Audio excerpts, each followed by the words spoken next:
Today's episode, Blind Faith. We meet again our favorite ancient Grecian heroines as they wander through a charming marketplace that is exactly like every other charming marketplace we have ever and will ever see on Xena Warrior Princess. That's okay, that's how we know we're in the right show. Xena and Gabrielle separate for reasons.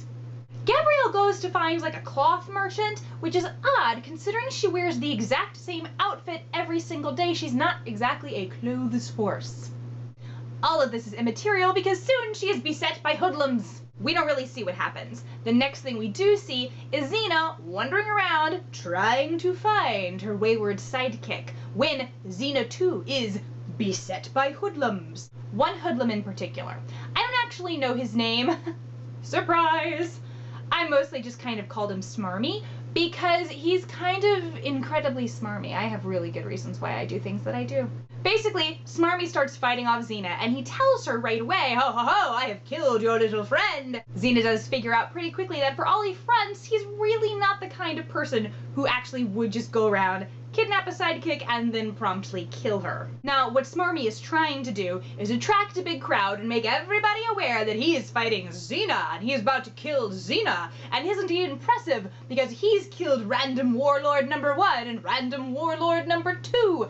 And the way he starts throwing around names like Draco and Callisto really kind of makes me think that somewhere he's got like a big Xena Warrior Princess scrapbook. And he probably also edits a fanzine. I mean, basically, I'm pretty much picturing him now as that bad guy from The Incredibles. Because obviously, Xena wins the fight and asks him where Gabrielle is, and he smarms at her. "I don't think it's time to tell you yet." Ugh, he's the worst.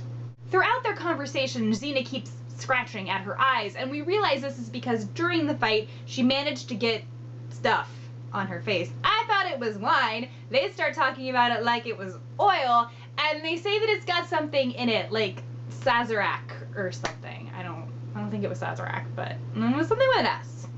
And basically, Xena knows that that stuff is bad news bearers, and it's in her eyes, and we can pretty much see where this is going when we consider the title of the episode. Eventually, despite the Sazerac side plot, Xena learns from Smarmy that Gabrielle has been kidnapped for a purpose. He sold her to some dudes who were in the market, apparently, for someone just like her. Now we cut to something that is never adequately explained in this episode. Because Gabrielle is out and about in this place that she's been taken to, and we realize very quickly that it is a place filled with statues and paintings and probably mosaics and vases, though we never see them, filled with people who look exactly like Gabrielle. Like, we are talking exactly like Gabrielle. Like, cute little Renee sat for some portraits and potentially, you know, bas-reliefs of her face.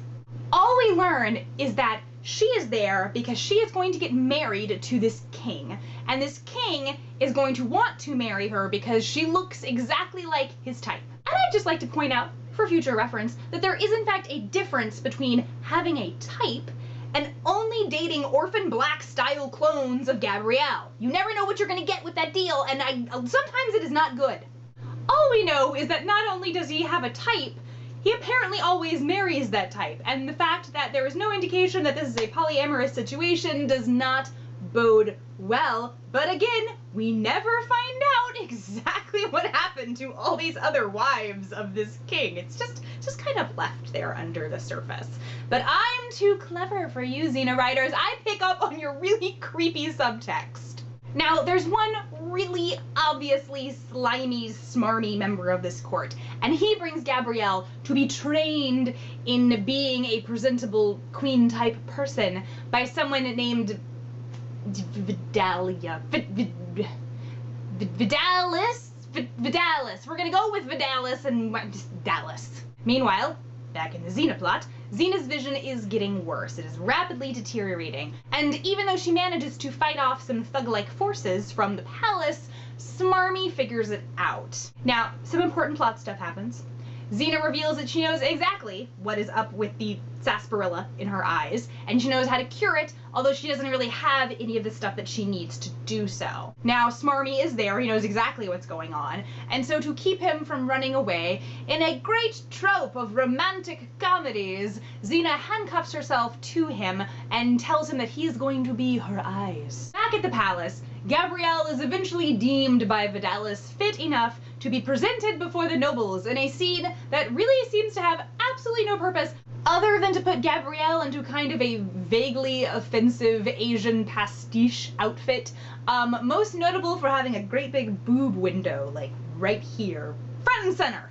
Nothing comes of it except that we cut from the party scene to seeing a coffin with Gabrielle's face on it. Now, all this while, Gabrielle has been trying to get an audience with the king because she knows if she can just sit him down and have a little conversation, then she can convince him that marriage is not really an option she's looking to pursue right now. She convinces Vidalis to help her get to the king. Now, what follows is this kind of amazing pronoun-free conversation where Gabrielle explains that she can't marry the king because there is someone else that she loves, and she can't get married when she's got this other unnamed pronounless person in her life, something that Vidalis understands with his own reference to a pronoun-free person, and it's kind of amazing. So Gabrielle is able to sneak in to see the clearly corpseified king. The sleaziest courtier finds her there and expositions that basically he's gonna get the kingdom, and the way to do this is marry Gabrielle to the dead king and then cremate both Gabrielle and the dead king at once. I'm sure it's a lovely, lovely ceremony. Basically, things don't look good. Xena at this point is pretty much completely blind, but luckily she's still got Smarmy by her side to help her sneak into the castle. And at this point, they have the most amazing conversation. Smarmy says, "Friends make you vulnerable, that's why I don't have any." And Xena snarks, "Oh, is that why?"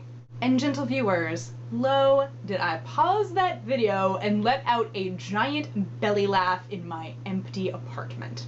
This whole thing turns into a heartwarming conversation, and Xena warns Smarmy that all of this posturing and being a super serious bad dude, all the faking it is going to lead to him eventually making it, and that is probably not something that he actually wants to pursue. While this tender conversation is taking place, Gabrielle is getting married to a dead guy, and it is whack. As is the part where she is immediately put into a coffin and taken down to the ancient Greece equivalent of a crematorium. Xena and Smarmy find Vidalis, and he helps them get to the crematorium in the ta-da nick of time for Xena to not only fight off all the bad guys, but save Gabrielle. Now, in a completely unpredictable twist of fate and plot, it turns out that Vidalis grows in his garden the exact Saskatchewan that Xena needs to fix her eye blindness problem. And it should be noted that in the midst of Gabrielle and Xena's heartfelt reunion, Vidalis is clearly putting two and two together and getting a ship.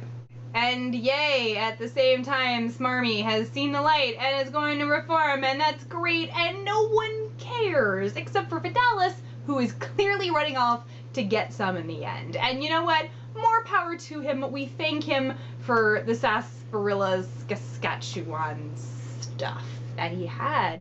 Godspeed, Vidalis.